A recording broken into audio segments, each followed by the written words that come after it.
Hello guys, எல்லாருக்கும் வணக்கம். நான் உங்க வருகிறேன் ஃப்ரம் அனிமி சோறு போடும் சேனல். இன்னைக்கு நம்ம பார்க்க இருக்கிறது the future diary season 1 episode 12. இந்த எபிசோட பார்க்கறதுக்கு முன்னாடி ப்ரீவியஸ் எபிசோட் பார்த்துருவாங்க, அப்பதான் இதோட கன்டினியூட்டி புரியும். இல்லைனா உங்களுக்கு சுத்தமா புரியாது. நம்ம சேனலை சப்ஸ்கிரைப் பண்ணாதவங்க சப்ஸ்கிரைப் பண்ணிக்கோங்க. உங்க வேல்யூபிள் கமெண்ட்ஸை கமெண்ட் செக்ஷன்ல தட்டி விடுங்க. வாங்க வீடியோக்குள்ள போலாம்.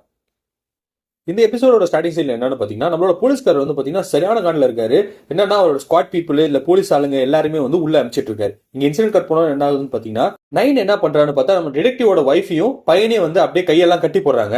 அப்ப அவங்க வந்து கொஞ்சம் பதட்டப்படுறாங்க, என்ன நடக்க போகுது அப்படின்ற மாதிரி சொல்லி. அப்போ நம்ம நைன் என்ன சொல்றான்னா, இல்லங்க நீங்க எதுவும் கவலைப்படாதீங்க, உங்களை எதுவுமே பண்ண மாட்டேன், உங்களை சேஃபா தான் வெளில அனுப்பிச்சிருவோம், நீங்க தான் வந்து எங்களுக்கு ட்ரம்ப் கார்டு, உங்களை தான் இம்ப்ளேஸ் பண்ண போறோம் அப்படின்ற மாதிரி சொல்லிட்டு அவ ஒரு பிளான சொல்றா நம்ம பசங்க கிட்ட. நைன் என்ன சொல்றான்னா, நான் டிடெக்டிவ் கால் பண்ணி அவர்கிட்ட டீல் பேசுறேன், நீ என்ன பண்றனா இவங்க ரெண்டு பேரும் சேஃபா பாத்துக்கோ அப்படின்ற மாதிரி சொல்லிட்டு நம்ம பையன் கிட்ட ஒரு ரூல் கொடுக்குறா. என்னன்னு பார்த்தா, நீ வெளியே போய் வெயிட் பண்ணி யாரா வராங்களா இல்லையான்றத பாரு அப்படின்ற மாதிரி சொல்லி நம்ம பையனை வெளில அனுப்புறா. அப்ப நம்ம பைபிள்ல என்னம்மா என்ன வெளில அனுப்புற, நான் பாவமா அப்படின்ற மாதிரி சொல்றான். அப்ப அவன் என்ன சொல்றானா, இங்க இருக்கிறதுல நீ ஒருத்தன் தான் பையன், நீ தான் வெளில போகணும், சரி உனக்காக ஒரு கிஃப்ட் தரேன், 2 பாக்கெட்ல எந்த பாக்கெட்ல உனக்கு வேணும்ன்றது சொல்லு. ஓ அவன் ரைட்ன்றான். செம்ம லக்குடா உனக்கு இந்த புடி கிரனேட்னு சொல்லி கிரனேட் தூக்கி போடுறா. இந்த கிரனேட்டை வந்து நீ பின்ன புடிங்கிட்டு 5 செகண்ட் விட்டனா டபால்னு வெடிக்கும், அந்த இடத்துல நீ தப்பிச்சிடலாம், இது நீ வெப்பனா யூஸ் பண்ணிக்கோ அப்படின்ற மாதிரி சொல்றப்போ நம்ம பொண்ணு என்ன பண்றான்னா புல்லட்ஸ் கொடுக்குறா. அதை பார்த்தோட எனக்கு எதுக்கு இது அப்படின்ற மாதிரி சொல்லி கேட்கறான். இல்ல உங்ககிட்ட ஆல்ரெடி ஆமோஸ் எல்லாமே காலி ஆயிடுச்சு, இந்த புல்லட்ஸ் நீ வச்சுக்கோ, உனக்கு கொஞ்சம் சேஃபா இருக்க முடியும் அப்படின்ற மாதிரி சொல்றப்போ, ஐயா சாமி ஆல்ரெடி ஒருத்தர் தெரியாதனமோ சுட்டுட்டேன், அவருக்கு என்ன நிலமாச்சுன்னு தெரியல, இன்னொரு வாட்டி நான் அந்த மாதிரி பண்ண மாட்டேன் அப்படின்ற மாதிரி சொல்றான். இப்படி எல்லாம் இருந்தா சர்வே ஆக முடியாது செல்லும், வச்சுக்கோ செல்லும் அப்படின்ற மாதிரி சொல்றான். அவனும் அதை வாங்காம அங்கிருந்து போறான். நம்ம என்ன யோசிக்கிறான்னா, இவ்வளவு கேரிங்கா இருக்கக்கூடிய ஒரு பொண்ணு, இந்த மாதிரி ஒரு பொண்ணு எங்க தென்னாலும் கிடைக்க மாட்டா. ஆனா அப்படிப்பட்ட பொண்ணு கூட நம்மளால வாழ முடியுமா முடியாதான்ற ஒரு சிச்சுவேஷன்ல இருக்கு. இந்த இடத்துல இருந்து பிழைப்பானே தெரியல, ஆனாலும் அவ கூட வாழணும் அப்படின்ற ஒரு எண்ணம் இருக்கு. அதனால அவகிட்ட என்ன சொல்றான்னா, இதுல இருந்து நம்ம தப்பிச்சிட்டோம் அப்படின்னா நம்ம 2 பேரும் வெளியில போலாம், ஒரு ஸ்பெஷலான பிளேஸ்க்கு நான் கூட்டு போனேன் அப்படின்ற மாதிரி சொல்றான். சரி ஓகே அப்படின்ற மாதிரி அவளும் சொல்றான். இப்ப என்னன்னு பார்த்தா, நைன் வந்து டிடெக்டிவ்க்கு கால் பண்றா. கால் பண்ணி என்ன சொல்றான்னு பார்த்தனா, உன்னோட ஃபேமிலி வந்து என்கிட்ட தான் இருக்காங்க, அவங்க என் கஸ்டடியில இருக்காங்க, அவங்க நீ சேஃபா வாங்கிக்கணும் ரிசீவ் பண்ணிக்கணும் அப்படின்னா நீ நான் சொல்ற டேர்ம்ஸ் எல்லாத்தையுமே நீ வந்து அக்ரி பண்ணி பண்ணணும் அப்படின்னு சொல்றப்ப, என்ன டேர்ம்ஸ் அப்படின்றதுக்காக டிடெக்டிவ் கேட்கிறாரு. அப்ப அவன் என்ன சொல்றான்னா, எனக்கு ஒரு ஃபுல் பெட்ரோல் இருக்கக்கூடிய ஒரு கார் ஒன்று வேணும். 2வது ஒரு விஷயம் வந்து பார்த்தனா, எங்க யாரையுமே வந்து நீ டிஸ்டர்ப் பண்ணக்கூடாது, அதுக்காக நீ ஒன்னையே சுட்டுட்டு செத்துடணும் அப்படின்ற மாதிரி சொல்றப்போ, அதுக்கு வாய்ப்பே கிடையாது அப்படின்றா. என்னடா சொல்லிட்டு இருக்க, உன்னோட ஃபேமிலி என் கையில தான் இருக்கு, என்னால அவங்க நினைச்சா கொல்ல முடியும் அப்படின்ற மாதிரி சொல்றா. அப்ப அவன் என்ன சொல்றான்னா, நீ வெளியில வரணும்னா சேஃபா தப்பிக்கணும்னா அதுக்கு என் ஃபேமிலி உயிரோட வந்தா மட்டும்தான் முடியும், அவங்கள கொண்டனா உன்னால தப்பிக்கவே முடியாது, நான் தான் வந்து உன்னை கொள்ளுவேன் அப்படின்ற மாதிரி சொல்லி இவன் பயங்கரமா மிரட்டுறான்ல. அவ திருப்பி மிரட்டுற மாதிரி என்ன பண்றான்னா, உன் பையனை நான் இங்கேயே அறுத்து போட்டுருவேன்டா அப்படின்ற மாதிரி சொல்றா. அப்ப அவன் என்ன சொல்றான்னா, நீ என்ன வேணா பண்ணிக்கோ, இன்னொரு 3 மாசத்துல அவனே செத்து போடுவான், சரியா, அந்த கேம்ல ஜெயிச்சா எனக்கு ஒரு சான்ஸ் கிடைக்கும் என் பையனை சேவ் பண்றதுக்கு, அவ்வளவுதான், அதனால எனக்கு அதை பத்தி எந்த கவலையும் கிடையாது. இப்ப போலீஸ்காரங்க உள்ள வராங்க, நீ என்ன பண்ணுமோ பண்ணிக்கொடி அப்படின்ற மாதிரி சொல்லி போலீஸ்காரங்க எல்லாம் உள்ள அனுப்புறான். இப்ப என்னன்னா, ஜூனியர் டிடெக்டிவ் வந்து நம்மளோட ஆள்கிட்ட பேசுறாரு. சார் ஏன் சார் இந்த அளவுக்கு ஃபோர்ஸா நம்ம பண்ணிட்டு இருக்கோம், அவங்க சின்ன பசங்க தான், அவங்க ஏதோ தெரியாம பண்ணிருப்பாங்க, நம்ம எதுவும் பண்ண வேணாமே அப்படின்ற மாதிரி சொல்றப்போ, எனக்கு எல்லாம் தெரியும், நீ வந்து அட்வைஸ் கொடுக்காத, மூட்டு போடா அப்படின்ற மாதிரி சொல்லி அவனை அனுப்பிச்சு விடுறான். இப்ப என்ன நடக்குதுன்னு பாத்தீங்கன்னா, ஸ்குவாட் ஆளுங்க எல்லாருமே உள்ள வந்துட்டு இருக்காங்க, அப்படியே அடிச்சு பிடிச்சு வரானுங்க. இப்ப என்ன நம்ம பைப்ல தான் வந்து அந்த என்ட்ரன்ஸ்ல பாதுகாத்துட்டு இருக்காங்க, அவனுக்கு இவனோ கால் பண்ணி ஒரு விஷயத்த சொல்றேன், உன்னை ஏதாவது பண்ணிட போறாங்கடா போயிடுறா அப்படின்ற மாதிரி சொல்லிட்டு இருக்கா. இவனுக்கு என்ன பண்றதுனே புரியல, இவ்வளவு போலீஸ் வரானுங்க, என்ன பண்ணும், இதை வேற புடுங்கணும்னானுங்களே அப்படின்ற மாதிரி யோசிச்சுட்டு இருக்க நேரத்துல அவனுங்க எல்லாமே பிடிச்சி இவனை அமுக்கிட்டானுங்க. இவன் கீழே உழுந்து கிடக்குறான், ஐயோ என்ன பண்றது தெரியலையே அப்படின்ற மாதிரி. இவனுங்க என்ன பண்றாங்கன்னா, அவங்க கிட்ட கிரேனேட்டை வாங்கிட்டு போலீஸ்க்கு இன்ஃபார்ம் பண்றாங்க. சார் இந்த மாதிரி வந்து இந்த பையனை நாங்க பிடிச்சிட்டோம், நீங்க வாங்க அப்படின்ற மாதிரி சொல்றப்போ, அந்த ஆள் வரேன், இந்த ஆள் வரேன்னு தெரிஞ்சோன்னா நம்ம பையனுக்கு அள்ளு விட்டுருச்சு, ஏன்னா அவன் வந்தானா கண்டிப்பா போட்டு தள்ளிடுவான் அப்படின்ற நிலைமை தான். இப்போ அந்த போலீஸ் ஆஃபீஸர் மேல வந்துட்டாரு. ஆனா அந்த மேல நடந்துட்டு வந்த போலீஸ் ஆஃபீஸர் திடீர்னு ஓடி வர்றாரு. எதுக்குடா ஓடுறான் அப்படின்னு சொல்லி பார்த்தா, ஆப்போசிட்ல நம்ம போட்டு வந்துட்டு இருக்கா கண்ணு எடுத்துக்கிட்டு டபால் சுடுறான். இங்க இருக்க ஆளுங்க எல்லாருமே சுட்டு வாங்கிட்டு இருக்கானுங்க, அதே மாதிரி அந்த ஆளும் சுட்டுட்டு இருக்கான். இவங்க 2 பேரும் பயங்கரமா சுட்டு இருக்க நேரத்துல என்ன ஆகுதுன்னு பாத்தீங்கன்னா, டிடெக்டிவ் வந்து நம்ம பையனை பிடிச்சி வச்சுட்டு இவனை நான் சுட்டுருவேன், நீ கம்முனு அப்படின்ற மாதிரி சொல்றப்போ, இவன் என்ன பண்றான்னா கிரேனேட் எடுத்துட்டு இந்த பேர் நீ அவனை விடலனா நான் இந்த பின்ன பிடிங்கி விட்டுருவேன், 3 பேர் இறந்துருவோம் அப்படின்ற மாதிரி பயங்கரமா மிரட்டிட்டு இருக்கான். இங்க கட் பண்ண என்ன ஆகுதுன்னு பாத்தீங்கன்னா, ஆல்ரெடி நம்மளோட 9 வந்து எல்லாத்தையும் ட்ரை பண்ணா வேலைக்கு ஆகல. சோ அதனால அவன் என்ன பண்றான்னா, ஒரு சின்ன எக்ஸ்ப்ளோசிவ்ஸ் வந்து ரெடி பண்ணிட்டு இருக்கா. டைமிங் செட் பண்றா, ஒரு 5 மினிட்ஸ் அந்த மாதிரி ஒரு டைமிங் செட் பண்றா.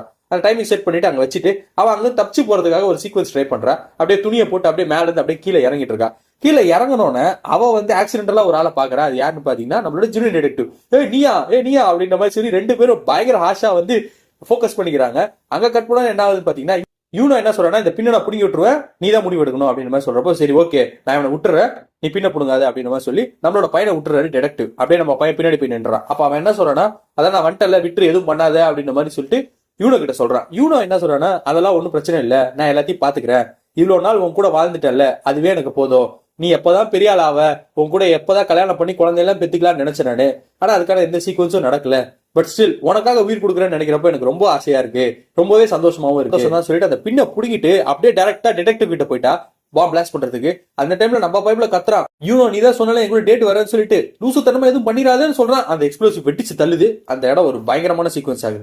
இப்ப இங்க பாத்தீங்கன்னா நம்மளோட ஜூனியர் டிடெக்டிவ் 9 வந்து பாத்தீங்கன்னா மேல ஒருத்தர் உருண்டுக்கிறாங்க, உன நான் கைது பண்ணா விட மாட்டேன் அப்படின்ற மாதிரி சொல்லிட்டு.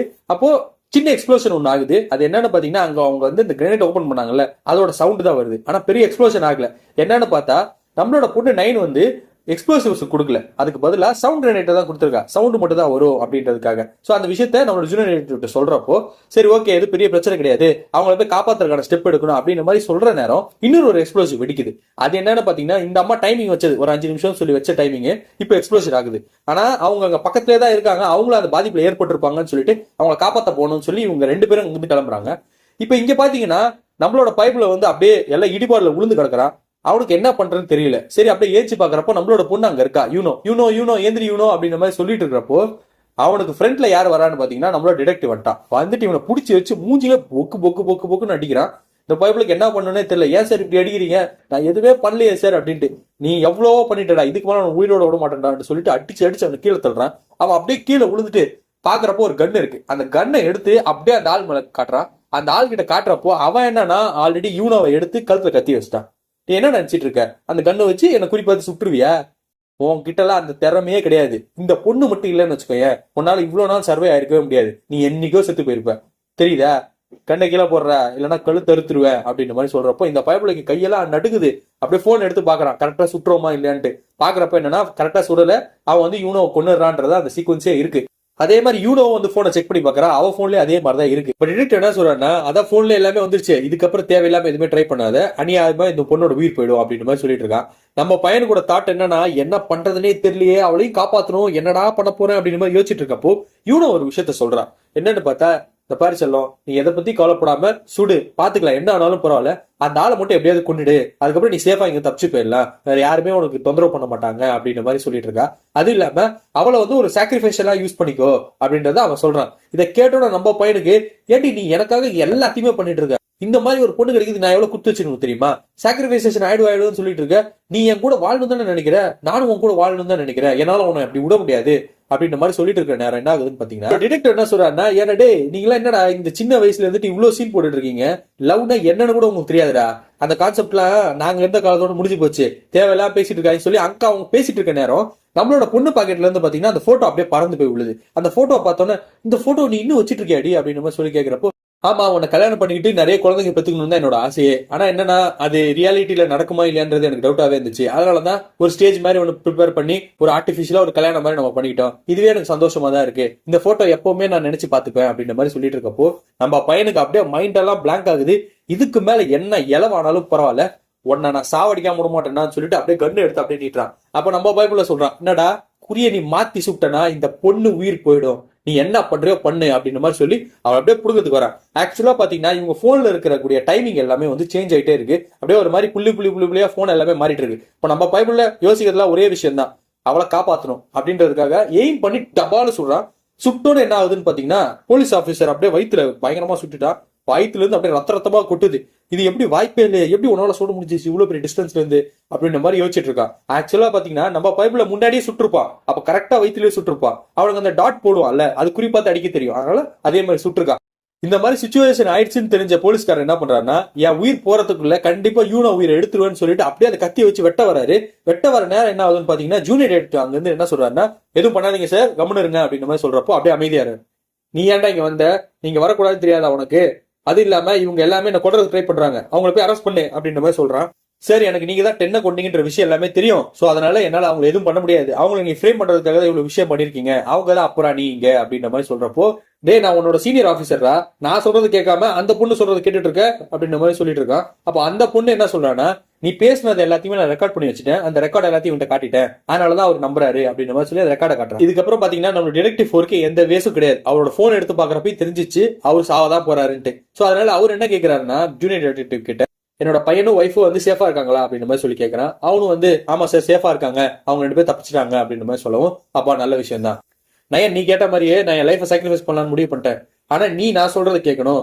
என்னோட பையனையும் என்னோட ஒய்ஃபையும் வந்து நல்லபடியா பாத்துக்கோ அப்படின்ற மாதிரி சொல்றப்போ, கண்டிப்பா நான் பாத்துக்கிறேன் அப்படின்ற மாதிரி சொல்லிட்டு இந்த பைபிள் என்ன பண்றாருன்னு பாத்தீங்கன்னா, அவரோட போன் அவரே உடைச்சிடறாரு. உடைச்ச நேரம் அவரோட ஹார்ட்டுக்குள்ள வந்து பெரிய ஹோல் வந்து அவர் அங்கிருந்து அப்படியே மறைஞ்சு போறாரு. இப்ப என்ன ஆகுதுன்னு பாத்தீங்கன்னா, நம்மளோட பசங்களை வந்து சேஃபா அமுச்சு விட்டுட்டாங்க. அவங்க இந்த பிரச்சனையில எதுலயுமே இன்வால்வ் ஆகல. இது எல்லாத்தையும் பண்ணது நம்மளோட சீனியர் டிடெக்டிவ் தான் அப்படின்ற மாதிரி சொல்லி எல்லாத்தையும் கேஸை மாத்தி விட்டாங்க. ஆக்சுவலா பாத்தீங்கன்னா இவங்களும் நிறைய விஷயம் பண்ணிருக்காங்க. அது எல்லாத்தையும் அவர் கவர் பண்ணனால இது எதுவுமே வெளில தெரியல. எல்லா பள்ளியும் நம்மளோட சீனியர் டிடெக்டிவ் மேல வந்துருச்சு. ஆனா நம்ம பசங்க வந்து ஆல்ரெடி ஒரு டீல் இருந்தாங்கல்ல, அதாவது என்னன்னா இதுல இருந்து சேஃபா தப்பிச்சிட்டோம் அப்படின்னா நம்ம சின்னதா வெளில போயிட்டு ஒரு மாதிரி டேட் மாதிரி போலாம் அப்படின்ற மாதிரி சொல்லிட்டு, சோ அதனால 2 பேரும் டேட் மாதிரி வெளில போறாங்க. அப்படியே போறப்போ முத்தங்களை பரிமாறிக்கொண்டு அப்படியே போயிட்டு இருக்காங்க. சோ அப்போ அவனுக்கு ஆக்சுவலா ஒரு மெசேஜ் வருது. அது யாருக்கிட்ட இருந்து, ஆறு கிட்ட இருந்து வருது. அது என்னன்னு பாக்கிறதுக்குள்ள நம்ம பொண்ணு போனை பிடிக்கிட்டு போயிடுறா. என்ன சொல்றான்னா, யார் ஃபர்ஸ்ட் ஸ்டேஷனுக்கு போறாங்களோ அவங்க தான் வின்னர், தோத்தவங்க வந்து எல்லாத்துக்கும் போய் ஸ்நாக்ஸ் வாங்கிட்டு வரணும் அப்படின்ற மாதிரி சொல்லவும், இருடி நான் இன்னும் ஒத்துக்கவே இல்லை, அதுக்குள்ள நீ பாட்டு ஓடுற அப்படின்ற மாதிரி சொல்லி 2 பேரும் பின்னாடியே ஓடுறாங்க. அப்படி ஓடுறப்ப என்ன ஆகுதுன்னா, ஃபர்ஸ்ட் யாரு போறான்னா நம்மளோட யூனோ தான் போயிடுறா. நம்ம பைபிள்ல தோத்தனால சரி நான் போய் ஸ்நாக்ஸ் வாங்கிட்டு வரேன் அப்படின்ற மாதிரி சொல்லி ஸ்நாக்ஸ் வாங்க போறான். இவன் என்னன்னா போனை எடுத்து பாக்குறா.